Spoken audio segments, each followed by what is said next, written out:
Marketing Square. Bienvenue sur Marketing Square, le rendez-vous du gros marketing. Le gros, c'est un marketing qui sort des clous, qui se réinvente, qui se renouvelle.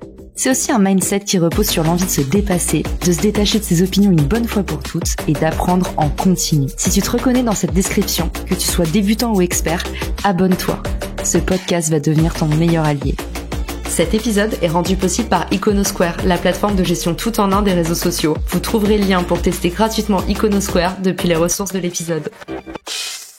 Bonjour à tous et bienvenue dans ce nouvel épisode de Marketing Square. Je suis ravie de recevoir aujourd'hui Flavie Prévost qui va nous parler de savoir se vendre, comment se marketer, comment marketer sa marque personnelle. Salut Flavie, bienvenue dans le podcast. Salut Caro, je suis ravie d'être avec vous. Aujourd'hui Flavie, tu vas nous partager les 3 postures qui plombent la vente, les 3 erreurs à ne pas commettre, les 3 scénarios catastrophes que tu vois autour de toi. On t'écoute, on est tout oui. Première posture, donc c'est vendeur de tapis. C'est qu'en fait, dès qu'on commence à parler de soi ou à vouloir se vendre ou vendre sa start-up ou son produit, on commence à avoir un vocabulaire moins naturel. On commence à utiliser trop de superlatifs. Notre message, on dirait une pub pour un supermarché à la radio. Donc voilà, faites attention à ça. Relire ses mails à haute voix, par exemple, avant de les envoyer. Relire ses slides aussi, se demander comment ça va être perçu. Faire attention à pas utiliser trop de jargon.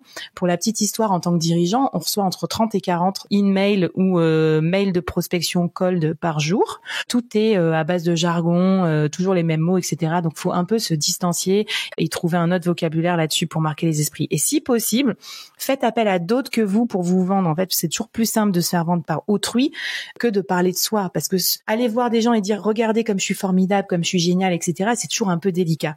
Alors que si c'est quelqu'un d'autre qui vous recommande, comme par exemple un partenaire, un apporteur d'affaires ou en interne un allié avec qui vous faites une stratégie, en fait, ça sera beaucoup plus simple pour montrer à l'autre que vous avez de la valeur. Et si vous n'avez personne sous le coude, même si j'en doute, vous pouvez créer du contenu. Ça va servir à ça, en fait. La deuxième posture que je vois qui est un gros tue-l'amour à mon avis dans la vente, c'est le côté needy, c'est-à-dire le côté mort de faim. Tout le monde attend la dernière minute et quelque part d'être pressurisé par les résultats avant de prospecter. Par exemple, votre boîte fait un plan social, vite, faut retrouver un taf. Vous avez passé des mois à développer votre product. Merde, j'ai pas de clients. Donc, j'ai des investisseurs qui rentrent, faut que je montre que j'ai une traction commerciale, etc. Donc, en fait, quand vous êtes là-dedans, vous allez forcément avoir une relation hyper déséquilibrée parce que vous les vendez à tout prix et votre acheteur, lui, il a le temps d'acheter ou alors il peut acheter à d'autres personnes. Donc, en fait, là, c'est pas bon. Donc, il faut vendre quand on n'en a pas besoin et là, on va activer un peu le principe de réciprocité aussi de Cialdini, c'est-à-dire que quand vous n'avez pas besoin de vendre, vous allez pouvoir rendre service, vous allez pouvoir entrer en relation, vous allez pouvoir prendre le temps sans brusquer, de donner à vendre, recevoir, etc. Et en fait, ça, c'est la magie, c'est qu'après, ça sera sur un plateau quand vous aurez besoin des gens pour leur demander un service, par exemple. Trop bien. Conseil numéro 1, pas être trop celle-ci, on préfère laisser les autres parler à notre place. Je vous invite d'ailleurs à regarder, je vous mettrai dans le lien de l'épisode, si vous voulez bénéficier de mise en relation parmi votre réseau, l'application Refer que j'ai lancée qui permet justement d'avoir un maximum d'introductions. Vous allez définir en fait ce que vous cherchez à atteindre et en fonction de ça, on va vous présenter les bonnes personnes. Et puis le deuxième conseil que tu donnes, je l'adore aussi Flavie, et je pense qu'on l'applique assez bien toutes les deux, c'est le concept de commencer par donner. Et en fait, tu nous dis remettons un peu d'authenticité pour éviter aussi d'avoir l'air trop needy et puis même opportuniste, n'ayons pas peur des mots, c'est le pire défaut, mais c'est ça aussi qu'on peut mettre derrière. J'en dis pas plus, je te laisse dérouler le conseil 3, mais je voulais qu'on soit sûr de bien suivre ces petites pépites que tu nous livres. Merci. Et le conseil 3, on en souffre tous, c'est d'être trop busy. En fait, comme on est trop busy à faire nos opérations, notre day-to-day, etc., on n'a pas le temps de prospecter. C'est bien pour ça que dans les boîtes, on sépare les operations du sales, généralement, parce que operation, t'es tout le temps pris avec tes clients, ton exécution, etc. Si t'es freelance, tu vas être tout le temps pris dans l'exécution. Donc, il faudrait te dédier des journées dédiées au développement commercial.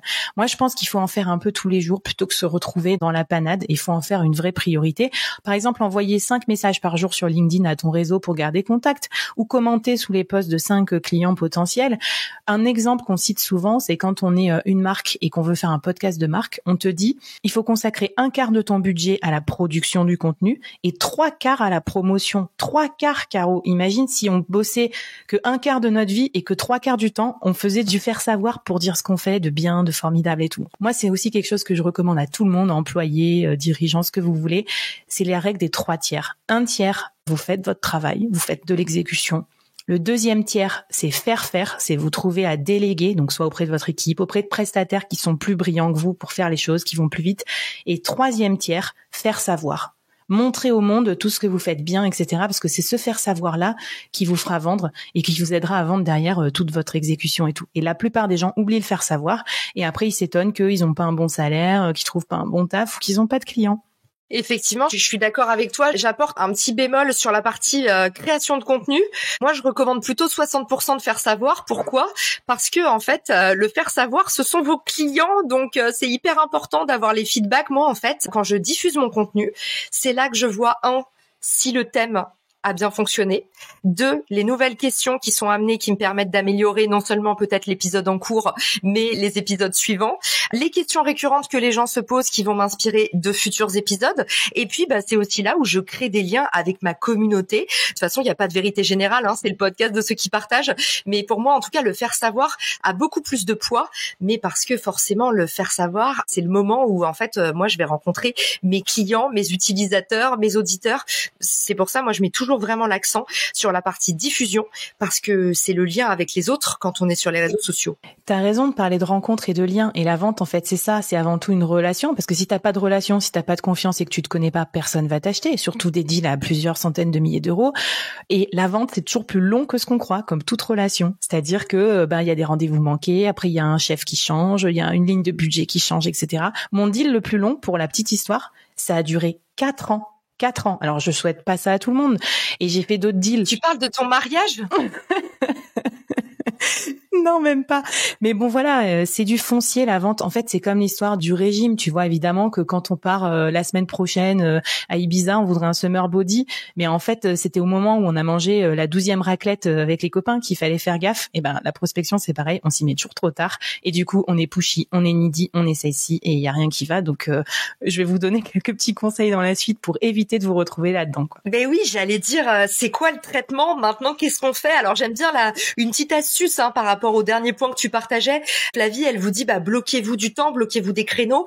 Honnêtement, pour ça, on n'a même pas besoin de vous dire téléchargez une app ou il y a tel outil. On a tous Google Calendar. Sinon, vous avez votre gestionnaire de calendrier depuis votre portable. Bloquez-vous un créneau pour de vrai.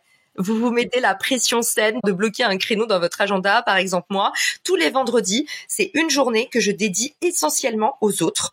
Et du coup, ça va être que des meetings de personnes que j'ai promis d'aider. Donc, j'ai des petits rendez-vous de 15 minutes à 20 minutes. En général, mettre des créneaux courts comme ça permet d'aller à l'essentiel et de pouvoir dépasser. Avant, je mettais 45 minutes et en fait, c'était ingérable. Donc maintenant, je mets 20 minutes et je sais que je peux monter jusqu'à 30 minutes, parfois 45 minutes. Mais voilà, ça me permet, si vous mettez des créneaux longs, vous avez tendance à pas aller directement à l'essentiel. Au moins, quand vous mettez des créneaux courts, ça vous permet que ce soit une bonne surprise de continuer le meeting et pas de vous rendre compte au bout de 30 minutes que vous vous êtes rien dit parce que vous avez parlé chiffon. Donc voilà, je te laisse continuer, Flavie, mais j'insiste là-dessus. Tu nous as donné des conseils pépites. Maintenant, pour ceux qui écoutent, c'est important de les mettre en action tout de suite. Alors, 3 petits conseils méga pratiques quand je cherchais qu'est-ce qui fait que moi j'arrive bien à vendre ou à me vendre, je vais vous les donner. Premier conseil, c'est stop, exit la posture basse. Alors en fait, dans la vente, on est vraiment souvent le vendeur, le commercial, il est vraiment plus bas que terre, il veut vendre à tout prix. L'acheteur, lui, il est royal au bar, il peut choisir avec qui il va acheter, etc. Faut essayer de s'en sortir de cette position un peu de domination parce que c'est très désagréable déjà et c'est pas comme ça que vous allez faire des affaires. Par exemple, je cite un truc bête, mais sur ton profil LinkedIn, si ton titre c'est j'aide les entreprises ou commerciales, tu auras moins d'acceptation à rejoindre ton réseau que si ton titre c'est comme moi dirigeante podcast Le Board par exemple. Mon profil il est un peu plus statutaire on va dire et quand moi je vise des dirigeants et je vise des C-level, ça m'aide à être accepté, ça m'aide à entrer en relation avec eux. Par exemple quand tu es freelance et que tu dis à votre disposition n'importe quand pour parler de votre projet, ça inspire pas confiance parce qu'on se dit mais le mec a pas de clients. Donc, il vaut mieux dire, j'ai pas mal de missions en cours, c'est vrai en ce moment, mais si on peut trouver 5-10 minutes, peut-être que je pourrais vous aider. Paf, ça tout de suite, ça donne plus envie. Alors, je dis pas d'être un suprême connard non plus et de faire inscrivez-vous sur la liste d'attente et faites-moi un virement de 1 000 € et peut-être je répondrai à votre texto. Faut pas surjouer cette posture-là. Mais voilà, ça marche. Les marques de luxe, elles font pas de soldes, elles font des ventes privées. C'est le principe de rareté. En tant que femme, quand t'es dirigeante, on te dit attention de prendre place à table au milieu de la table table, de pas commencer à servir le café, etc., pour pas te mettre dans des postures un peu de service. Quand on écrit un mail, on enlève les je me permets de vous demander pardon d'exister et de vous contacter. On va droit au but. Et face à un recruteur, on essaye de poser autant de questions que lui, presque. Parce que quelque part, si on est vraiment sollicité par plein de recruteurs, c'est ce qu'on ferait. En fait, on choisirait le meilleur recruteur et on le mettrait lui aussi en position de devoir nous convaincre. Voilà, donc moi je pense la posture basse exit et on essaye vraiment de faire attention à ça.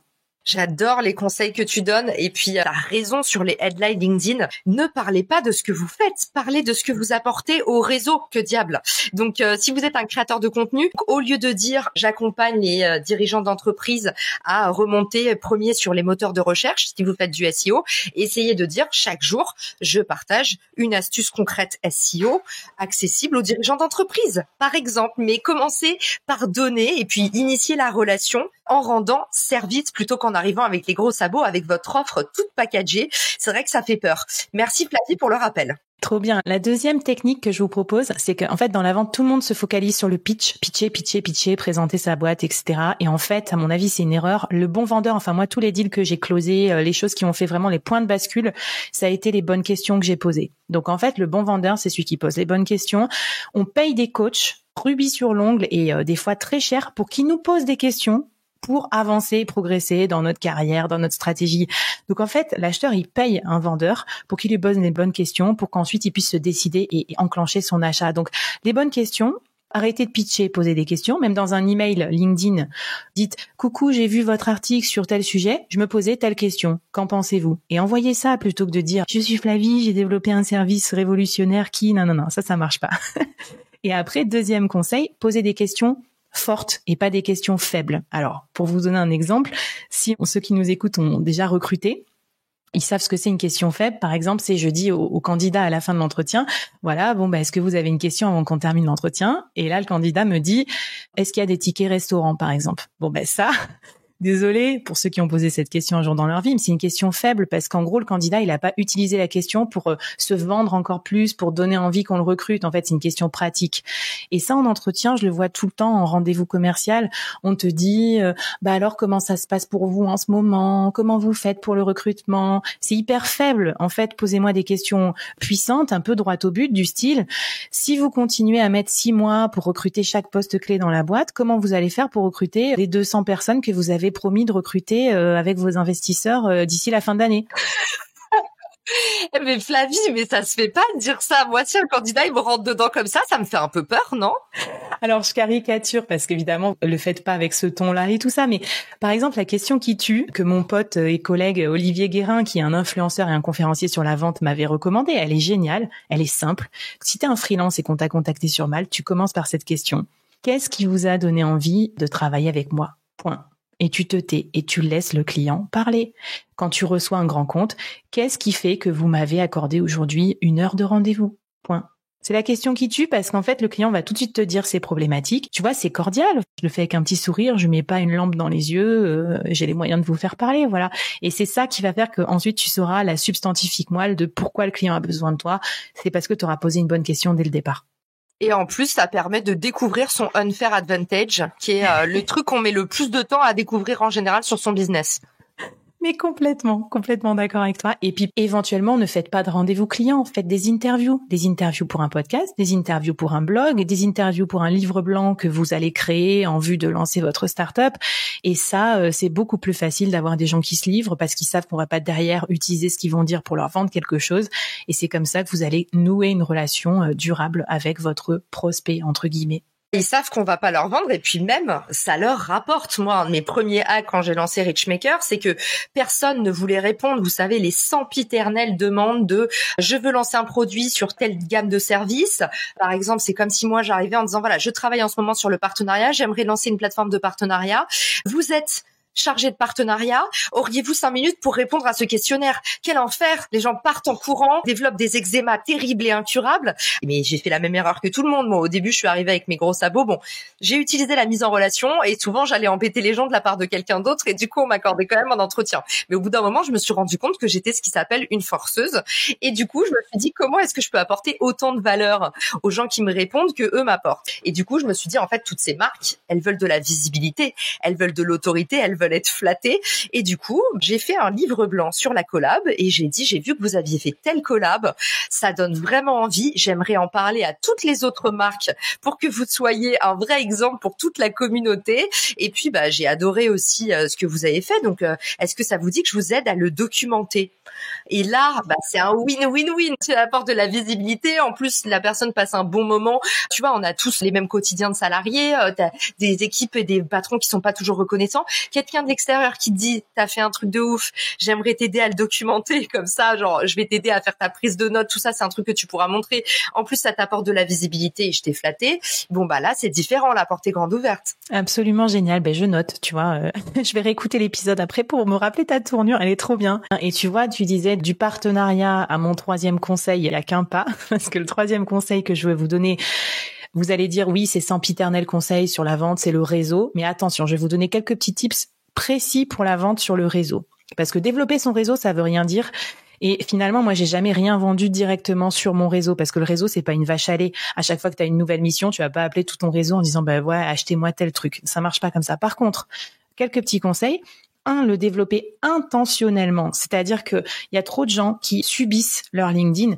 Moi, toutes les semaines, je rajoute des C-level à mon réseau parce que je travaille avec des Chief Marketing Officers, avec des Chief Sales Officers, avec des dirigeants. Si demain, tu crées une startup et que tu vas lancer un produit pour les CFO, tu les rajoutes dès maintenant dans ton réseau. T'attends pas que ton produit soit terminé. Si après-demain, tu déménages à Bordeaux et que tu vas chercher un taf en marketing à Bordeaux, commence déjà à rajouter et à interagir avec ces personnes-là qui pourront t'aider à trouver un boulot à Bordeaux. Deuxième chose que je conseille aussi, c'est de se renseigner sur toutes les communautés. Aujourd'hui, il y en a de plus en plus sur Slack, par exemple. Il y a des communautés par cœur de métier, il y a des groupes, il y a des Discord, il y a des podcasts spécialisés, il y a des clubs entreprises. Bon, c'est un peu old school, mais ça existe encore. Il y a des espaces de coworking. Tous ces endroits-là, il faut y aller pour se faire un petit peu du réseau vraiment intéressant pour tes prospects. 3, moi j'utilise énormément les déjeuners parce que c'est un temps pratique pour rencontrer les gens. Je propose à des gens de venir déjeuner dès qu'on a un petit peu d'atomes crochus ou tout ça. Ça permet d'apprendre des choses, ça permet d'apprendre à pitcher, ça permet d'avoir une relation un peu plus forte aussi que juste un mail envoyé. Et puis peut-être un dernier conseil, c'est que le problème aussi du réseau, c'est qu'il va nous suivre toute notre vie. Donc quand vous avez un métier, vous êtes commercial par exemple, vous voulez vendre à quelqu'un, faut penser aussi au fait que le réseau, il va te suivre. Donc par exemple, si moi j'étais chez Sixt, donc j'avais plusieurs personas, je vendais des locations de voitures à la fois à des directeurs de flotte, mais aussi à des directeurs des achats, des DRH pour les voitures de fonction, etc. Donc forcément, je me dis, je vais plus rajouter des dirigeants, des DRH ou des directeurs des achats parce que ça, demain, si je vends un autre service, ça me sera toujours utile. Alors que le directeur de la flotte, si demain je vends des frigos ou si je vends, j'en sais rien moi, n'importe quoi, ça marchera moins bien. Voilà. Donc, en tout cas, le réseau, allez-y, c'est de la preuve sociale vivante. Cela grâce aux liens faibles, en fait, que vous allez trouver vos opportunités. Clairement, tu sais à quel point je suis d'accord avec toi et c'est pour ça que j'ai rejoint l'équipe Préfère. D'ailleurs, mon nouveau chantier, c'est que je veux organiser des événements en présentiel parce que on a tellement besoin de se retrouver après les 2 ans de Covid. Bon, on est encore dedans, tu me diras. Mais après les petits moments qu'on a eu un petit peu seuls, on a pensé à faire un format brunch, mais ça pourrait être des dîners aussi. Je l'ai annoncé sur LinkedIn cette semaine, on va lancer des événements, justement. On va faire le dîner ou le brunch des podcasteurs, le rendez-vous des gens de la tech et en fait, je pense que oui, on a besoin de trouver de nouvelles façons de réseauter qui sont pas ces espèces de salons professionnels dans des grands hangars où tu sors, t'as mal à la tête et puis t'as ton pull qui est troué par le pins que t'as dû porter toute la journée. Et là, vraiment, je pense qu'on a besoin effectivement de se retrouver par thème, par cohorte aussi, tu vois. Est-ce que c'est des centres d'intérêt? Maintenant, tu vois, on fait tous tellement de métiers à la fois. Quand t'es freelance, t'es à la fois recruteur, commercial, développeur parce que t'as ton site internet. On n'a plus tellement intérêt à mettre ensemble des chargés de partenariat avec des chargés de partenariat, des RH avec des RH. Je pense qu'il faut vraiment regrouper ça par thématique. Caroline, est-ce que tu veux un dernier petit conseil bonus? Toujours. Ah oui. Plaisir d'offrir, je dois de recevoir. Bon, mais ça marche. Mais je pensais à ça en me disant qu'est-ce qui marche aussi dans ce que je fais. En fait, je vais vous donner un petit conseil qui a l'air bête comme ça, mais c'est travailler la forme. Et en fait, pour moi, la forme, la façon dont vous allez adresser les gens peut être distinctive et vous aider à faire énormément de différence. Aujourd'hui, avec le no-code, vous pouvez faire énormément de choses pratiques. Par exemple, si j'étais en recherche d'emploi, je ferais pas un CV, je ferais un site vitrine où je me ferais une page Notion avec mon portfolio et tout. Et ça ferait une énorme différence par rapport aux recruteurs qui seraient un peu bluffés. Aujourd'hui, avec Canva, c'est plus possible d'envoyer des slides toutes pourries, etc. Le design est rentré dans nos vies comme quelque chose de différenciant. Moi, par exemple, maintenant, je fais des vidéos de prospection. J'envoie pas juste un mail. Donc en fait, ça va plus loin. Il y a plus de concurrence, il y a moins d'attention. Donc il faut vraiment capter cette attention. Et du coup, si j'étais salariée, et c'est ce que j'avais fait moi à l'époque, je développerais aussi ma visibilité sur les réseaux sociaux. Mais voilà, je créerais mon propre média, par exemple, pour apprendre à m'exprimer. Je ferais des lives, des petites vidéos, des choses comme ça. Clairement, ne soyez jamais opportuniste avec les autres, mais soyez opportuniste dans le choix de vos canaux. Allez investir des nouveaux canaux, allez développer un WhatsApp for Business, utilisez le cold call pour la prospection ou encore, n'hésitez pas à utiliser le courrier, la voix écrite pour récompenser vos meilleurs clients. Là, je vois que la lettre, le courrier postal, ça revient à fond les ballons. Donc, merci Flavie, tu nous as produit un épisode haut en couleur, comme toujours. Je vous embrasse tous très fort. Où est-ce qu'on peut envoyer des petits remerciements à Flavie avant la fin de l'épisode? Dis-nous tout. Et ben sur LinkedIn, bien sûr, venez me voir, même si vous avez des questions sur la vente et tout, je me ferai un plaisir, voilà. Et puis sinon, vous écoutez le board et je pense que je donne pas mal de tips aussi. Et pour venir me retrouver, vous pouvez me suivre aussi sur la page du podcast. Merci Flavie, merci à tous pour votre écoute et je vous dis à très vite dans un nouvel épisode de Marketing Square. Ciao! Si cet épisode te plaît, tu peux le partager en me taguant ou lui laisser 5 étoiles sur Apple Podcast. Marketing Square.